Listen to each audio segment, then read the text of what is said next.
Welcome to The Buzz. I'm Christopher Conover. This week, why thousands of human remains belonging to Arizona tribes are still in museums. The Native American Grave Protection and Repatriation Act, or NAGPRA, has been in effect for more than 30 years. It ended the practice of buying and selling native remains and the tribal objects buried with them. But it was also supposed to remove them from museums and government control and get them back into the hands of the tribes who claimed them. While many have been returned, a federal database of items that fall under NAGPRA rules shows that at least 5,600 sets of remains that can be traced to Arizona have yet to be returned. In addition, nearly 16,000 funerary objects also remain in the hands of museums or public entities across the country. To see a map of all the places that still have Native American remains or funerary objects belonging to Arizona tribes, visit our website. So why does this problem remain so prevalent decades after NAGPRA was put on the books? Zach Ziegler begins our examination of the issue. Through the 1980s, efforts to return Native American ancestors who were exhumed without tribal consent were rare and mainly done at the state level. Then in 1990, the federal government decided that repatriation was the policy of the United States government. That's Melanie O'Brien, the current NAGPRA program manager. In November of 1990, Congress passed the Native American Graves Protection and Repatriation Act, or NAGPRA, and it was signed into law by President Bush on November 16th. Once NAGPRA was enacted, museums and various government groups began combing through their archives. They assembled a massive database and notified tribes so that remains could be returned to them, which was supposed to take about 5 years. So why do so many items remain unreturned almost 30 years past that deadline? One reason is there may be little information about where the remains came from or which tribe they belong to. For example, at the Charlotte Hall Museum in Prescott, the database says it has one individual and one associated funerary object.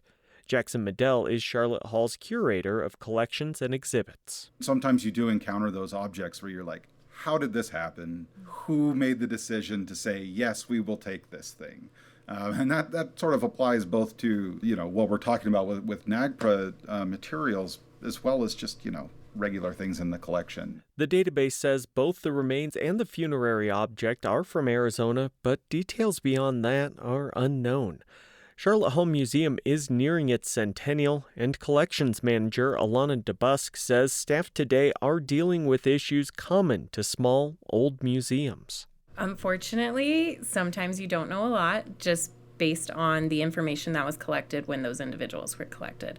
And that is what we are dealing with here. She says the items in question have been in the collection for decades, dating back to when staff were not trained professionals and documentation practices were lacking at best. Especially like when museums started, it was just collect as much as you can. They just collected what they could.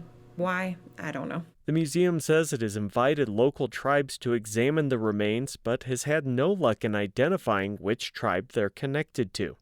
Medell says that makes establishing the originating point of the remains and funerary object incredibly difficult, if not impossible. And even a theoretical blank check probably wouldn't solve the problem. No amount of money is going to give us the name of the people who brought these things to the institution. NAGPRA program manager Melanie O'Brien outlines another possible issue.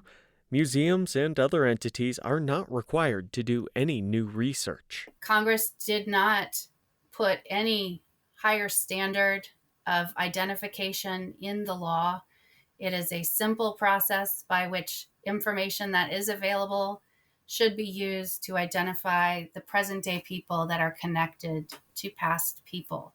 The process hinges on a legal term saying that museums must present what info they have and make a good faith effort. But by now, those good faith efforts are decades old, and the people who made them may have moved on. A lot of times these collections, especially of Native American ancestors, tended to be special projects, special collections that only a small group of people maybe knew about. And once those people retired or left the institution, there may not be information. AZPM talked with one curator who had such a problem. He was hired by a Texas museum a few months earlier. He was surprised by our email and couldn't find information beyond what we found in the NAGPRA database, despite it having been gathered at some point. While time has changed how many institutions deal with Native American remains and funerary objects, that's not the only cultural differences that Native people see. Manuelito Wheeler is the director of the Navajo Nation Museum. He's a member of the tribe and previously worked in non-Native museums also. There are museums out there that are very influential, that are about Native people, but they're not controlled by Native people. And, for better or worse, that's how it is. He says firsthand cultural experience could help many museums, but beyond that, how these large institutions treat remains and repatriation is important. They are in the driver's seat for people's opinions that are being formed about us as Native people. And he says many are doing a good job navigating a complicated system. The Navajo Nation Museum is not in the NAGPRA database, though Wheeler says private parties have asked to donate remains or funerary objects in the past. So if any items that come by the museum here and they're, I feel, NAGPRA related, I will ask them to contact the Navajo Nation Heritage and Historic Preservation Department. And other museum staff AZPM spoke with said they too have routine interactions with similar tribal offices. But hurdles remain, ranging from expenses to the massive backlog of remains. For some institutions and tribes, those number in the thousands. NAGPRA Program Manager O'Brien says the Department of the Interior is currently in the process of revising its rules around repatriation in the hopes of finishing the job that started nearly 3 decades ago. The process for regulations and regulatory change requires a period of public comment, which concluded at the end of January. Once the rule is final, if that time frame continues, then yes, we would hope that for the Native American human remains, this process would have an end date. The end date, as currently proposed, would be 2.5 years from when the new rule goes into place. And she says Congress allocates millions of dollars each year for repatriation. Wheeler says the problems with this issue go beyond those governed by NAGPRA, though. There's still the matter of private collections, which don't have to report to NAGPRA or can skirt the law and hope to go unnoticed. Another listing in the database from Arizona is an example of that issue. One of the remains in possession of the Missouri Department of Natural Resources got there after decades in private hands. The state ended up with the item in 2009 after it was discovered by a St. Louis area police officer. A spokesperson for the police department said an officer saw the remains after he was invited into a person's home while investigating an unrelated robbery. The person handed them over and told the investigator that he had legally bought them at the Tucson Gem and Mineral Show in the 1980s. No charges were filed. There are plenty of places out there that still have sacred objects, burial objects. They got them, quote unquote, legally, which, I think any burial item that you possess is illegal, period. That's my opinion. For The Buzz, I'm Zach Ziegler. When the Native American Grave Protection and Repatriation Act was written, its authors included people across a variety of groups. Suzanne Schoen Harjo was among those consulted on the writing of NAGPRA. She's Cheyenne and Hidalgo Muskogee and is president of the Morning Star Institute. She received the Presidential Medal of Freedom in 2014 for her work on Native rights. Dr. James Riding In is a citizen of the Pawnee Nation of Oklahoma. He's also a retired professor of American Indian Studies at Arizona State University, and he's written extensively about NAGPRA. I started by asking them what things were like before the federal law. Well, you couldn't drive down a highway or a back road in the United States without seeing some billboard or some sign that said, see the Indian mummy 200 miles or 2 miles over here or down by such and such farm, Indian skulls, an Indian graveyard exposed, things that would have caused an uprising had anyone desecrated the graves of the townspeople there, the white people. And they just looked at us as possessions. So you had people in museums and federal agencies and private collectors who looked at us as butterfly collections. There are people who just collected Cheyennes or only Pawnees. And there's still some of those who think they own us when we're dead. And that really led us to repatriation law that would get us out of the category of ARPA, the Archaeological Resources Protection Act, where we were and still are under that law, the archaeological resources of the United States of America after being dead. We got it because more and more people were able to understand how wrong it was to dig up grandma and to auction off her shoes and anything she might be wearing and take pictures of her. Well, and then selling her off potentially. Selling her off, absolutely. And there's still an underground market for human remains. And that will be with us, I think, as long as there are people who believe that they are superior to other people. James, in 2004, in a panel discussion, you mentioned that NAGPRA doesn't provide the repatriation of human remains that are classified as culturally unidentifiable. NAGPRA itself says that groups that hold the remains need only to make what they call a good faith effort to identify them. Are efforts to identify remains that are unknown insufficient? I mean, we have a lot of technology now, including DNA and all kinds of things. In 1970, I visited the Smithsonian, the National Museum of Natural History, and walking through the door there was a shelf of human remains, crania, and they were all Indian and identified by their Indian nation.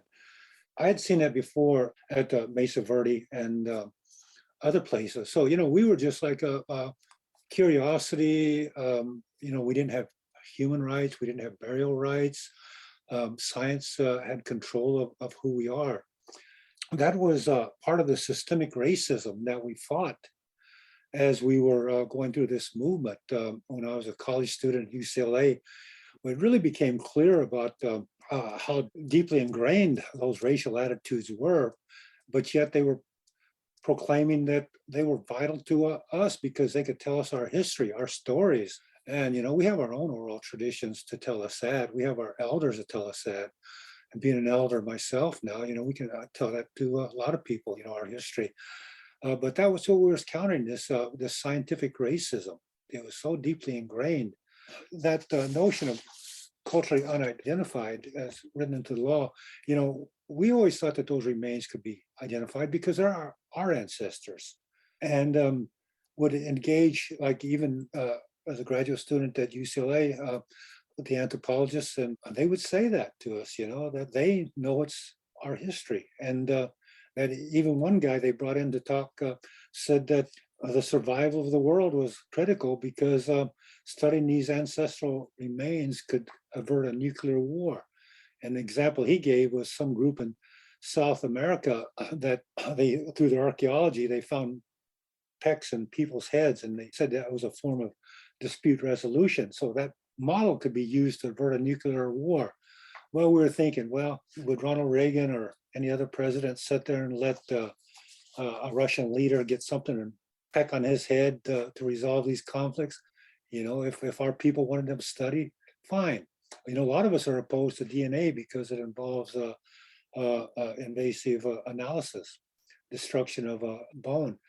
And, there couldn't be benefits from it, like The ancient one, or the Kennewick man, was determined to be culturally affiliated with the Pacific Northwest Indian groups who claimed him. And a group of scientists filed suit to stop the repatriation by the Corps of Engineers. And those scientists won. As that report in ProPublica mentions, these institutions devised arguments to classify as many of those remains as culturally unidentifiable as possible, so they didn't have to repatriate them. NAGPRA essentially just set a can up to be kicked down the road for this issue to be dealt with. And it has been dealt with, and those remains are supposed to be returned, but we're still seeing this resistance from these institutions. And a lot of these institutions did do the right thing and try to comply with the law, but many did not. And so the struggle is still going on.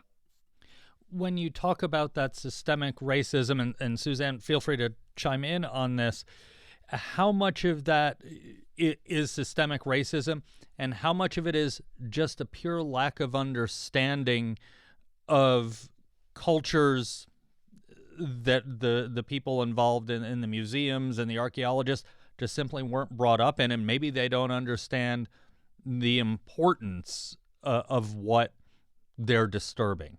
Well, we can look at Franz Boas and his work in the Pacific Northwest. During the daytime, he would collect oral traditions, and at nighttime, he'd go into cemeteries and steal crania and sell them to promote his research.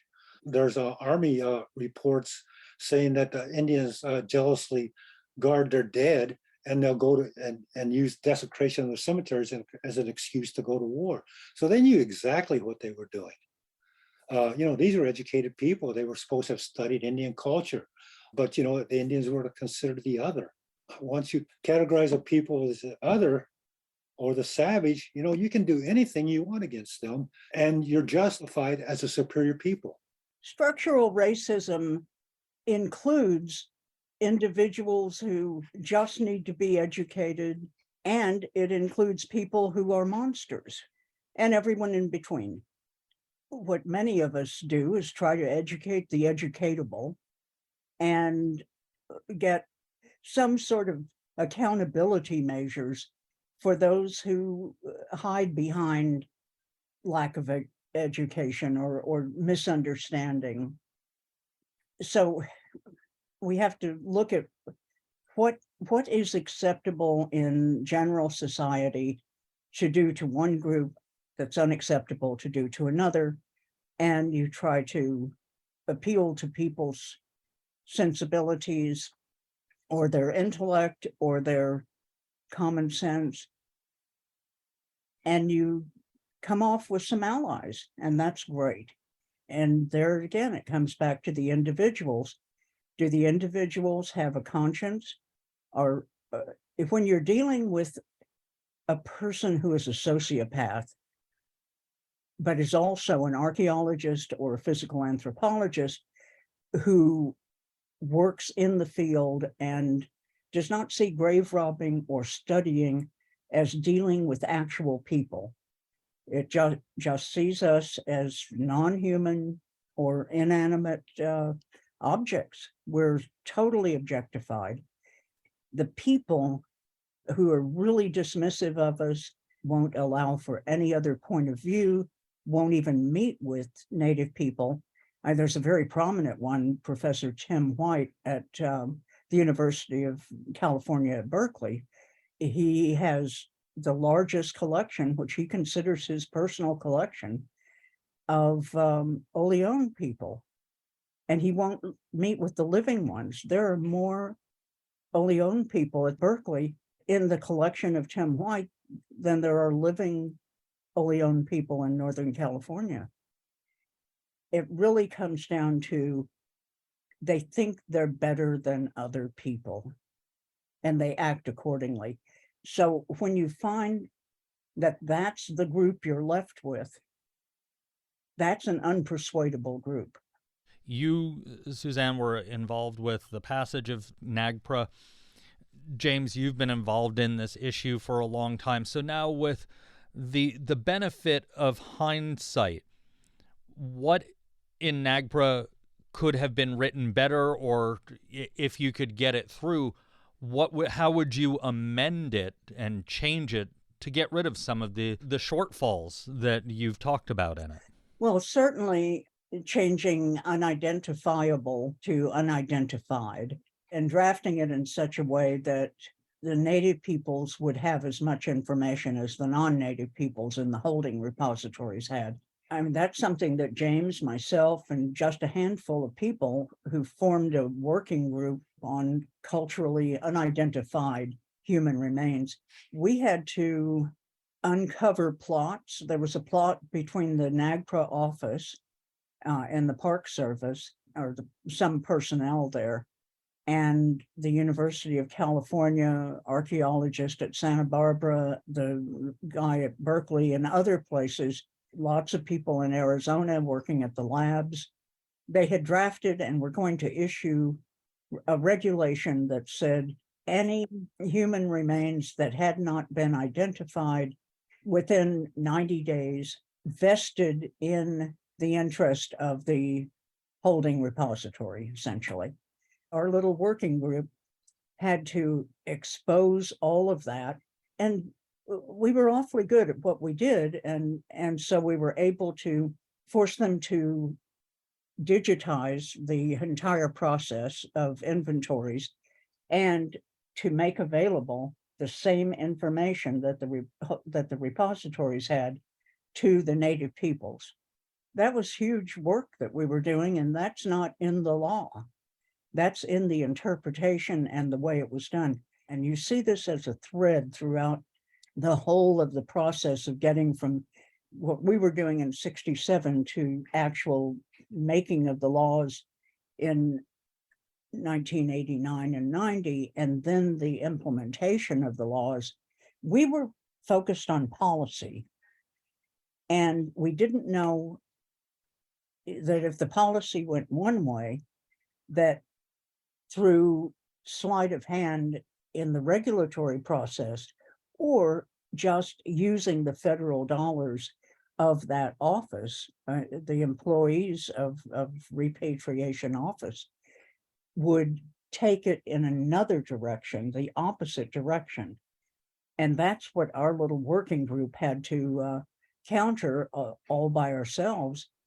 So that was the kind of work that we had to do and did, and we're very successful. But there's really no way to legislate honesty. It's hard to really think as fast or as far or as deviously as the people who are looking to gain what they see as their right to have.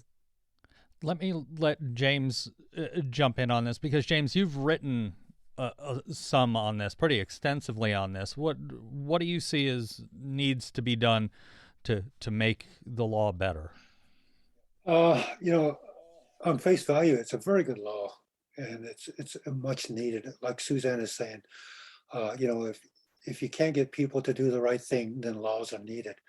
One of the problems I saw was, like Suzanne was mentioning, the NAGPRA office, National NAGPRA. It was manned by people who were essentially members of the Society of American Archaeology. They seemed to always, all too often, back the other side, those who were the criminals in this whole ordeal. Although National NAGPRA Review Committee did make a lot of good decisions, and institutions usually went along with them, but still, though, the power was in the hands of non-Indians, and that was one of the huge issues with NAGPRA I saw, was that these institutions that don't have sovereignty could determine cultural affiliation in consultation with Indian nations. Indians only had the right to consult and share their views, and then these institutions could accept or reject, Indian views. Just too much of Western thought was implemented into this law. Another problem was the lack of enforcement, or weak enforcement. NAGPRA provided civil penalties for institutions that didn't comply, but the NAGPRA office rarely imposed those penalties. So that's what's needed. One of the problems with NAGPRA too is that oftentimes the museums get more money than Indian nations to establish cultural affiliation. through research. I think that we're in for a long struggle still. NAGPRA was passed in 1990, and we're still fighting the same battles, except we've won in a lot of situations. Now we're down to these hardcore institutions manned by whatever you want to call them, who are still trying to deny us our human rights. This is the kind of thing we're up against, and it still is going on. The only difference is that we do have this law and policy to rely on. There are lots of things to change, and we've been trying to do that, but we've been stymied by some people on the Hill, because people were afraid to do anything about that. They thought we were just trying to undermine academic freedom or scientific exploration or so on. Thank you so much to both of you for spending some time with us. Well, thanks for doing this program and inviting us to be a part of it. Well, thank you. I'm sorry we gave you such long answers. That was Suzanne Schoen Harjo and Dr. James Riding In. You're listening to The Buzz. I'm Christopher Conover. This week we're examining the Native American Grave Protection and Repatriation Act and how it has worked for Arizona tribes and institutions. We heard from a small museum, but how does NAGPRA work for larger institutions? To learn about that, we spoke with Dr. James Watson, Associate Director and Curator of Bioarchaeology at the Arizona State Museum on the University of Arizona campus. Watson says that when he started at the museum in 2008, it had nearly 9,000 sets of Native American remains. Today that number is around 4,000. I started by asking him how a large museum such as the Arizona State Museum goes about identifying the tribal ties to the remains it has. For the most part, it's all based on context, where those individuals were found, were excavated, were recovered from. And often that means that there's an associated archaeological culture we can assign to it, and the connections between the past native populations in the area and the present native communities and nations that occupy Arizona. Arizona has 22 federally recognized Native American tribes, and I would like to think that the State Museum has a good relationship with all 22. And so working through that relationship between the past and the present and dealing with modern representatives of these tribal nations, that's where we sort of, the foundation for identifying where the relationships exist and where these individuals need to be returned to.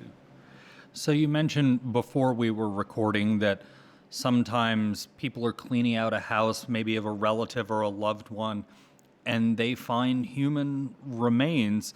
And as we know, in the 1950s and 60s, really up until the 80s, you could buy human remains, and a lot of people did. So those don't necessarily have the context. What's the process? What do you do at that point? So as long as we can determine that they were likely from Arizona, then we will accept them, and with the express purpose of working through the NAGPRA process and facilitating repatriation.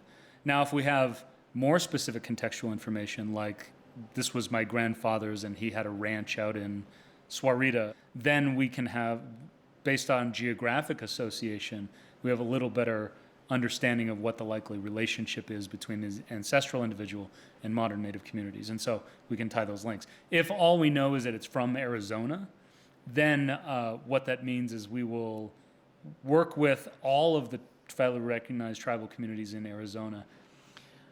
So when it comes to repatriation, do you all reach out to the tribal communities? Do they reach out to you? How do you get that process going? Both happens.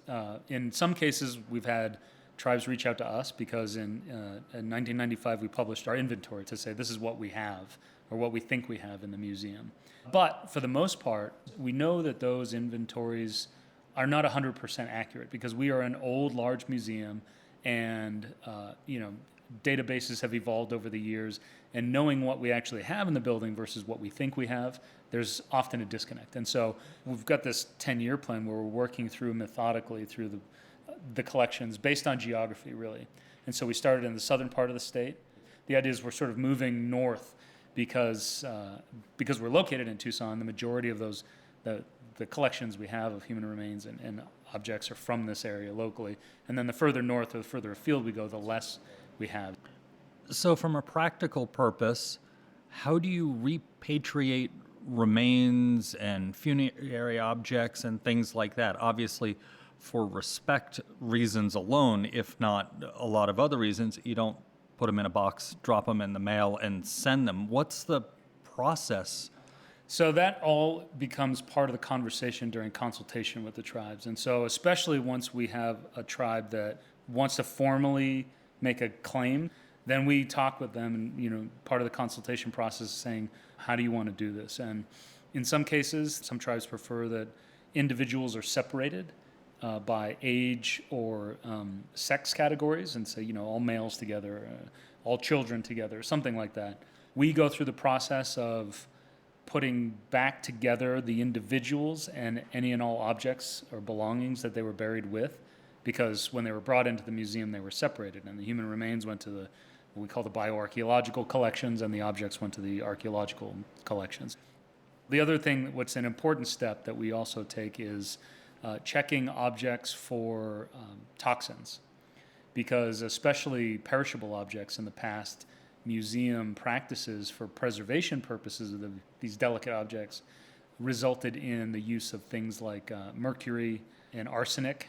We want to make sure we also produce a report to say, look, these objects, they may have so many ppm of arsenic, for example. So if you choose to handle them, please be careful. So once we do all that and we consult with the tribes, then it's any combination of however they want to do it, and it's totally up to them.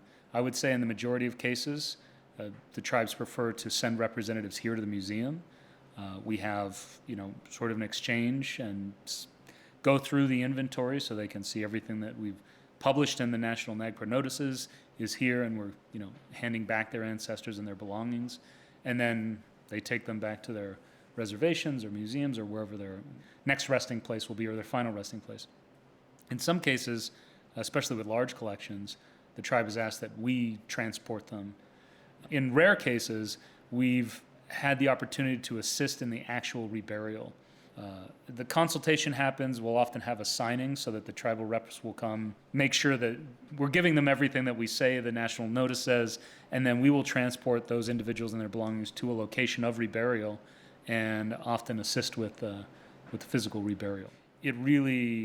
It's a rare occasion for us, but it's really meaningful because you sort of get to close the cycle. You said there are about 4,000 or so sets of remains still going through that process here at the museum. According to the database, there are 70 or so sets of remains. You don't know whose they are. They're unidentified. What happens with them, and how do you determine they're unidentified? And is this one of those you might have to wait for technology to catch up or something? Well, unfortunately, that's not likely a reasonable approach, because all of the 22 tribes in Arizona do not want any destructive analysis. So really what we'll do in the end is, like I said, if we have any contextual information of those individuals, then we will consult with those tribes who may, have a geographic interest. Otherwise, at the end, we will send a letter out to all 22 tribes and say, these are the individuals that we have left in our collections. We think or know that they're from Arizona, but we have no further information. So who wants to consult on it, and then secondarily, who might want to claim these individuals and repatriate them. This obviously takes staff time and a lot of research. At the end of the day, museums have never been known, with the exception of maybe the Smithsonian or the Herd or one of those, for having a lot of money. How do you pay for all this? Yeah, it is tough, and that's one of the reasons why it's taken us so long to work through. And part of it is also, we actually have more individuals than those 4,000 or so. Those are just the individuals that belong to the state. We also have collections from federal agencies as well that we are managing their repatriation. But the way that we can do that is the federal agency funds us to process their collections, because they're responsible under NAGPRA to do that. We're just the repository. Unfortunately, the problem is that, yeah, you're right, we're underfunded. We have effectively 2 half-time people dedicated to federal repatriation. And so that's one full person. All right. Well, thanks for spending some time with us. Of course, no problem. That was Arizona State Museum Associate Director Dr. James Watson. And that's the buzz for this week.